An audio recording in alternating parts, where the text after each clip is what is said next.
Multi speciality হাসপাতাল। মেঘবেলা লাইভে আপনার পছন্দের টিভি চ্যানেলস সম্পূর্ণ বিনামূল্যে, শুধুমাত্র মেঘবেলা ব্রডব্যান্ডের কানেকশনের সঙ্গে। মেঘবেলা ব্রডব্যান্ড, বাংলার ঘরে ঘরে।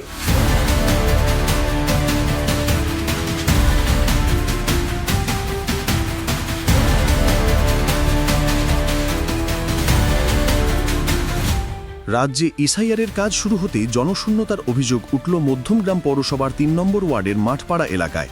জানা গেছে গোটা গ্রামে ১০০রও বেশি পরিবার বসবাস করত, তবে রাতারাতি উধাও হয়ে গিয়েছে সবকটি পরিবার বলে অভিযোগ স্থানীয়দের।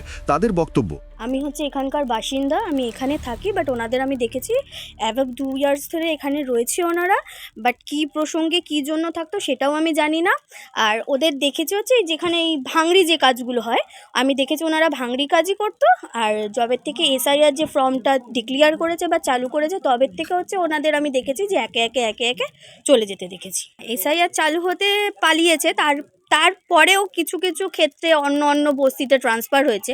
এবার কোন বস্তিতে কি সেই বৃত্তান্ত অতটা জানি না।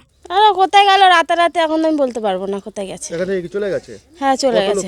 এখানে এরকম 100 জন তো হবে। ওই এই কাগজ করে যেমন কুড়িয়ে বেড়াতো এসব। আপনাদের সাথে কথা বলতো? হ্যাঁ।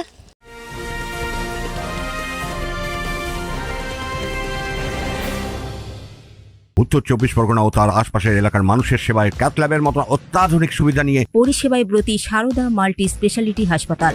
একই ছাদের তলায় মানুষ সাধারণ চিকিৎসা থেকে শুরু করে 24 ঘন্টা cath lab, MRI, CT scan, এনআইসিইউর মতো সুবিধা এবার থেকে পেয়ে যাবেন সারদা মাল্টি স্পেশালিটি হাসপাতালে। প্রয়োজনে যোগাযোগ করুন 033-2592-0730, 2593-0730, 2593-3562 ও 9331275635 নম্বরে। আমাদের ঠিকানা royal park, Kalyani expressway, Barrackpore, Kolkata ৭,১২১। সারদা মাল্টি স্পেশালিটি হাসপাতাল, পরিষেবাই হোক আমাদের মূল লক্ষ্য।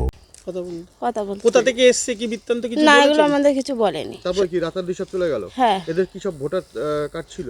সবই তো ছিল, ওরা বলতো ভোট দিত, তারপরে এদের এই লক্ষ্মী ভান্ডার টান্ডার সবই নাকি পেত। আচ্ছা, এই লক্ষ্মী ভান্ডারও পেত, সরকারি সমস্ত সুযোগ সুবিধা পেত। হ্যাঁ, তাই তো ওরা তো বলে। তাই আমি বলতে গেলে আমি এখানে থাকি না, আমি বাবার বাড়ি বেড়াতে এসেছিলাম। যখন এসেছিলাম তখন একবার এসেছিলাম, তখন ওরা সহায় ছিল। প্রায় 1 মাস হয়ে গেছে, 1-2 মাস আমি এখন এবার কিছুদিন হচ্ছে আমি এখানে এসেছি, আবার ওরা চলে গেছে। এসে দেখছি লোকজন ছিল চলে গেছে এখান থেকে, না ওরা বস্তি ওর সব বাংলাদেশের, তো ওই জন্য চলে গেছে। এদিন সাংবাদিকদের মুখোমুখি হয়ে এলাকার মানুষজন সরাসরি এই অভিযোগ জানান। Bureau report, news Bengal today.